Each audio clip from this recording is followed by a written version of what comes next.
If you are an edtech founder, then I'm sure you can relate with this. Your lead costs are rising, your marketing spend is getting heavier each month, and when it comes to closing, it has become more harder because the leads are not trusting you anymore. And no matter how much you optimize, scale, or tweak your ad ecosystem, something remains fundamentally broken. Well, the problem is not about your ads or the ad copy or the funnels. The problem is the market that we live in and lack the trust. So in this video, I'll be covering how you can approach this moving forward in 2026 and how to encounter this problem that an edtech business face in today's time. Hi, my name is Sachin. I'm the founder of the Year Consulting, now Scale It. In last 5 to 6 years, after working with some of the biggest edtech brands seen on Shark Tank and some of the edtech startups from Silicon Valley, now one biggest lesson that I've learned is that people do not buy because they like your ad or how good your funnel looks. They buy because they trust you and your presence is consistent and authentic. Right now, after interacting with so many edtech founders, what I've seen is everybody is chasing the next shiny object, whether it's that next AI funnel, that's next magical script, or another agent that can come in and automate your business. But I'm sure you know the truth if you have been in the game long enough that the real problem is the trust deficit. People don't trust you enough before they buy from you. And this is why 2026 belongs to those who solve the trust problem, not the tactical problem. So in today's video, I'll be covering how you can solve the problem of trust deficit and how you can win 2026 if you are into the edtech game by implementing this 5-step process that we have implemented in our business and that we share with our Scaled community founders as well to grow their edtech business within 90 days. So without any further delay, let's jump in. By the way, if you need the access of this document on what are the marketing strategies that you can implement in your edtech business for 2026, then comment edtech below and I will share this document to you. So here we go. Now in this document, I will be covering what are the edtech marketing strategies that you can use for your business in 2026.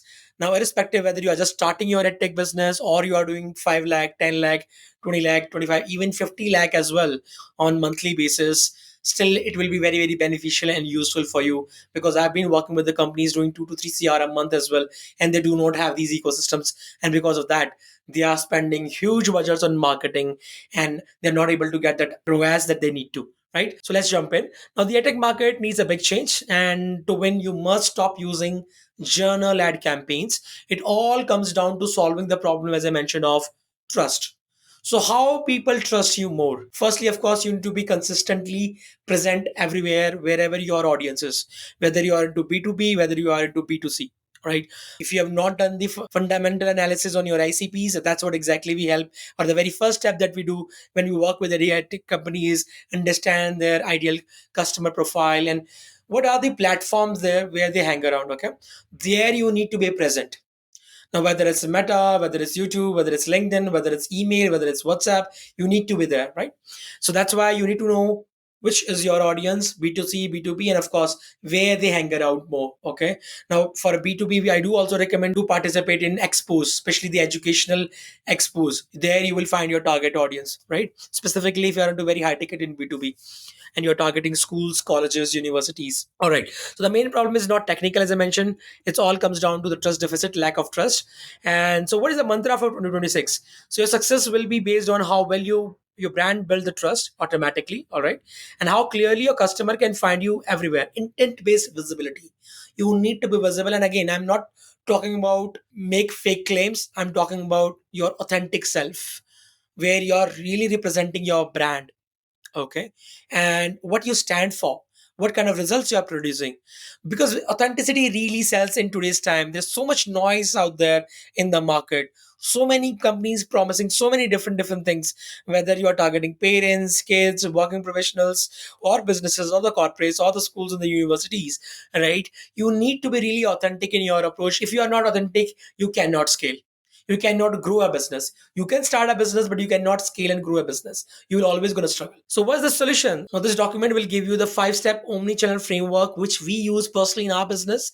And of course, we share with our tech founders who work with as well in our Scaled community. If you're interested, I will share the link to join in the description. You can click on the link, you can apply for a free strategy call. And of course, according to that, our team will connect with you and gonna share with you how you can become part of that particular community, right? So you need to first fix the basic problem of trust. Now you can Google this fact that on an average in today's time, at least people need 8 to 10 touch points, maybe more in today's time, because and this is going to increase because there's so much noise that's gonna come in coming years. Only the company which stand for authenticity, which is present everywhere, will win the game. Now let's talk about what are the problems that exist currently in the market, and how we can avoid it. I will cover that as well. Okay. So every tech business is spending too much money because the CAC, which is called customer acquisition cost, are rising uncontrollably, and it will gonna rise. I'm sure if you are in the game from long enough, you must have seen the shift in 2020, 2021 when the COVID was there. Cost per lead was less than 100, but in today's time, it has went up till 500, 600, or 1,000 rupees as well, right? And cost per acquisition is somewhere 20,000, 25,000 for a product which costs around 50 to 60,000. So that's a significantly increase within 4 to 5 years, and this shift will gonna keep on happening in the next coming years as well. So as I shared, CPS went from 100 to 100 to 500 to 600, because all these are high bidding platforms, whether it's Meta, whether it's Google, whether it's YouTube, whatever marketing that you're doing, it's all a bidding based platform. The more money you will put in, the more result you will get. Of course, you cannot fight with the companies who are having very big pockets when it comes to marketing expense, right? Especially the funded companies I'm talking about. And we have worked with some of them as well. So costs are rising for three main reasons. Number one, platform saturation. So many tech companies are competing fiercely on major sites like Meta and Google, which drive up the prices. Secondly, data privacy restrictions. New rules about privacy mean ad platform cannot track people, which leads to inefficient budget allocation, especially iPhone users I'm talking about here, and what they are doing with Meta. And the trust deficit. Customer do not trust the ads right away. They need to check and confirm everything before they buy. As I mentioned to you, in today's time, people need at least 8 to 10 touch points before they buy. So the validation requirement is there. As I mentioned to you, again, you can Google this fact. People need at least 7 to 8, and I'm sure it's gonna rise. Maybe it might go to 10 to 15 as well. Sometime they're gonna get on a call with your sales rep, and they will connect, and they will not gonna move forward. But when they open their email, you are there. Okay. Then again, they see your ad on YouTube. Then again, they go on Google and search about you. So all these are the factors that really goes into the decision making. All right. Now, conclusion is, if you really rely on one main channel, which was the case, or which still a lot of companies do, what will happen? You will not be able to grow your business successfully. All right. So, what exactly we can do to fix this trust problem? Be everywhere and build the trust. So, the right way to fix this step is to stop the spray and pray method and build a strong, high trust omni-channel system. Now, which is basically based on high intent and visibility. So, omnichannel marketing means intent-based visibility for Edtech. This is where your brand is visible by showing up everywhere a potential customer looks to check on. Secondly, by giving them the exact information they need to feel confident at that moment. All right. The high trust buying story. Okay. The validation loop. The part to purchase is now continuous loop where the customer checks your claim on different platforms. Number one, conversions happen not because of one good ad. Core principle in 2026 is proof is equal to your presence. The more you are present and talking about your authentic self, authentic branding, authentic results that you're producing for your students or for your cohorts, that's what exactly that matters, right? And here's the third point, which is basically a 5 step precision nurture framework which you can implement in your edtech business. All right, if you really want to win in 2026 in the edtech space. So, first, high intent audience segmentation. Of course, these are some tactical changes that you can make on the ad front. Okay. So, change your paid advertising from targeting huge groups to targeting only the people who show high interest, which is called high intent. And that's where Meta and Google are different. Meta and Instagram are more towards interest based ad ecosystem. Google and YouTube are more intent based ad ecosystem. That's why the cost on Google, if you are running the ads on Google platform, are slightly higher because it gives more high intent buyers as compared to Meta. So use ads only to get micro conversions like small email sign up, not the final sale. Target customers based on specific behavioral signals like people who look at the price but do not buy. So all these are some smart tactical. Again, we can go very deep into that as well. If you are having a marketing person, they know how to do it. If you do not, again, if you need any support, we are happy to guide you. In fact, even if you are having an agency or an house team, again, we're going to help you to execute this if you don't know how to go about it, whether it's Meta, whether it's YouTube. This is the most important aspect which I would highly recommend you to add in your ecosystem. Now, I connect with the companies doing multiple CR a month. They also do not have this. And I'm very, very honest about it. They do not have an ecosystem of nurturing the leads through emails. Okay. Specifically, if your audience is working professional, parents on B2B as well, like principals, HODs, placement heads, they do read the emails. Okay. Or even, in fact, if you're targeting corporates, they do read their emails as well. Okay. So use email to run your lead nurturing automation. Now, again, I'm not talking about reminder kind of emails. I'm talking about real nurturing where you really add the value. Okay. If you're part of my newsletters, skilled newsletters, I hope you know that. But if you again want to join in, I will share the link. You can join for absolutely free. You do not have to pay anything. You can subscribe to the email newsletter and you will receive it for absolutely free, right? So add nurturing, add more value in that. Okay. So that really people can associate, relate with what you are sharing, and they can really see, okay, this person is talking a lot sense. So many people have just joined us because they find our newsletters so strong. Okay. Set up a strong lead scoring system based on what people do, opening the email, clicking the links. Use nurturing automation map to send weekly valuable content. Again, we have a 90-day conveyor belt email nurturing ecosystem that we have built inside our skilled community, which again we provide to our skilled members, in which basically we share these three things that you need to do. Your email should be more educational, something they are not aware of, some strategies, some tips, some success stories, and of course, case studies, testimonials you need to share, what change you are bringing in the life of your students or your cohorts that are joining you. All right. And only send leads with a high enough score to your sales team, which saves the time and money. That's how you can efficiently utilize the resource of your sales team as well. Third is YouTube. Now, YouTube is the one platform which I will highly recommend. You need to be there, whether you are into B2C, B2B. If you are running a tech company today, you need to be there on YouTube. Okay. YouTube is one platform where people can check your long form content. Short form content like reels, shorts, and all, they just create the engagement, they do not create the buyers. Specifically, if you are into mid to high ticket sales, specifically, if your product goes from 30 to 40,000, goes up to 5 lakh, 10 lakh, or more than that as well. YouTube is one platform where people consume your long form content. And if people are watching your long form content, the more they will relate with your brand, the more time they are spending to listen to what you have to share, and the more trust you will be able to generate.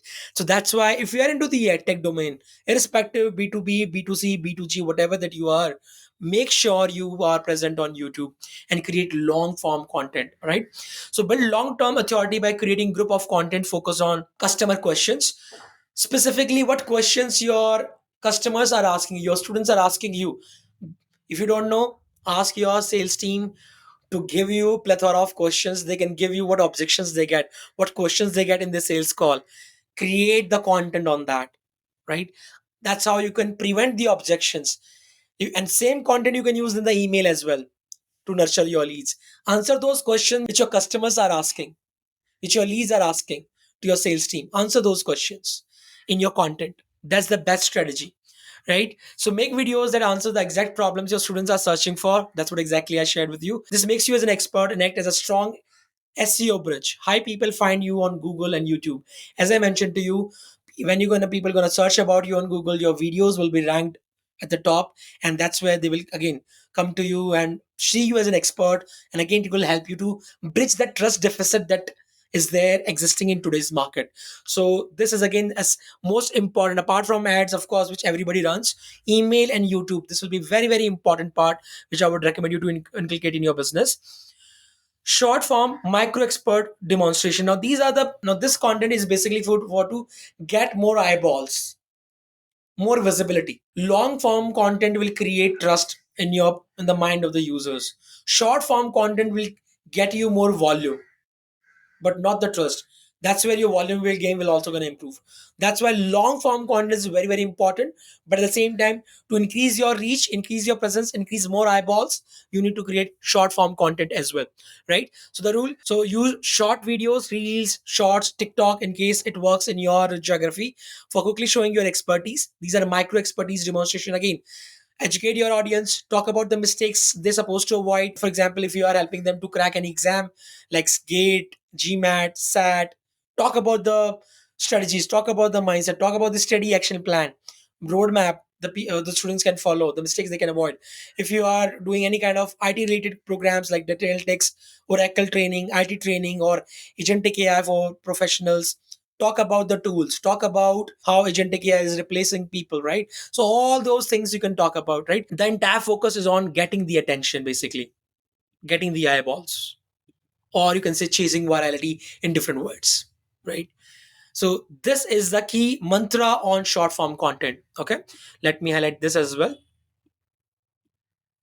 So keep your video focus on one quick useful lesson, not too much of content, because 60-second, 90-second we have, or 30-second. This let prospect check you out easily, and conversions happen because your knowledge is confirmed over time, or at least it will start building the conversation.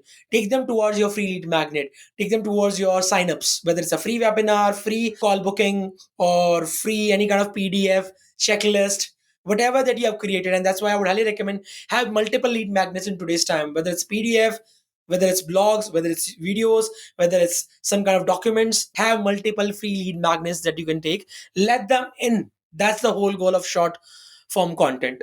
Let them subscribe to your email newsletters, emails as well. And then you nurture them over a period of time, right? Last is fifth point, retargeting ads. Of course, these are objection based campaigns, basically. So finish the process with using specific ad campaign to handle the routes. Now here we are talking about mid and bottom of the funnel, people. Now if you know marketing, I'm sure you must be aware, top of the funnel, which we call tofu, mid of the funnel, mofu, bottom of the funnel, bofu.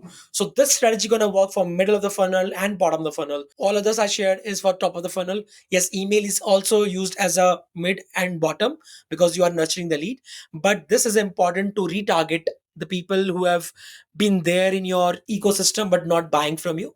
You can create a lookalike as well, whether it's Google platform or Meta platform. You can create the lookalike of the high intent lead and target pan India. If you are selling in international market, you can target that country as well, whether it's Middle East or US or UK. So the entire strategy basically is show different retargeting ads based on where the customer left your website. As I mentioned to you, these are middle and bottom of the funnel. These are the people basically who are there in your funnel, who have joined the funnel, join your free lead magnets, took the sales call also maybe, but have not purchased because of certain reason. Your price is too high, they don't trust you, they did not like your testimonials, you do not have any testimonials and all. So you need to do the retargeting ads like that. Okay, so that should directly address their possible worries. Like if they feel like the price is too high, you need to work on their mindset. It's not about the price, it's about what they are missing out on. If they are not upgrading their skill set, what consequences it will lead to? They might lose their job if they do not learn agentic AI. How to bring that in their day-to-day work, right? Talk about the investment and what they will miss out on. Consequences analysis. Okay, that's what we call play around the consequences. What they will lose out on, and what change they will feel, or what change will come in their career if they upgrade. Let's say if they are doing a 10 LPA job, if they can move to 15 LPA job, or 16, 18 LPA job. Look at the difference by joining your 60,000 agentic AI program. That's a huge shift, right? This is how you need to understand from the psychology of the buyer when you are running the retargeting ads. And all what I'm sharing with you is already there in our scaled community. So if you want to just execute with the precision, we are there to support you. So this is the final step where we are focusing on 7 to 8 touch points. So we are generating content on YouTube, long format, short format, email is running, then we have our retargeting ads as well on whether it's Meta platform you're using or Google, then you are having your newsletters as well. So this is how basically you are using omni-channel presence, and this is the 5 step process or 5 step flywheel method that I will share with you to implement in your edtech ecosystem if you are not using, if you really want to win in 2026. Otherwise you will keep on seeing the cost getting higher and higher, and you are still stuck at the same level where you were stuck from last 1 year or 2 year in your business. Because I'm working with these kind of edtech founders, that's why I'm sharing that with you, right? Now what is the key mantra or mandate for 2026? Okay, the outcome. So as I mentioned to you, if you really want to succeed in 2026, focus more towards building the trust and solving the problem. Okay, now here I'm re-summarizing everything. Precision nurturing, you get higher conversion rate because customers are ready to buy. You are nurturing them based on their behavior, opening the email, the scoring, and all that you're putting in. Objection based closure, you have shorter sales cycles because doubts are handled in the ads before the sales call. Your marketing is generating that trust, basically. Intent based visibility, you get improved ROAS, return on ad spend, because your ads and content are highly focused on solving and talking to that one target audience, that one person. who's facing that challenge. So just by doing this, and of course, I'm not saying it's going to happen in 1 month, but if you can just follow this for 90 days at least, I'm sure you will see a lot of improvement, whether it's your marketing, whether it's your sales, and overall the growth of the company. So what's the final conclusion then? Brands that switch their focus from spending a lot of money on ads to more consistent presence, authentic presence, I will say, showing the proof of value and making customer feel totally validated will be the brand that will scale successfully their business in 2026 and years to come. So the entire mantra is solve the trust problem, the trust deficit that we are facing in today's market. So that's it from this video. I hope you will find this video very useful. Now, in case you need all the help in executing and guidance, and if you want to join our community, the link is there to book a free one-to-one call with our expert. They will give you the customized action plan and scaling roadmap on how you can scale your business in 2026. And of course, if you are a right fit, we'll be happy to onboard you inside our scaled community where we work with the edtech founders just like you and help them scale with clarity, control, and speed. So that's it from this one. I will see you in the next video. Till then, take care. Bye bye.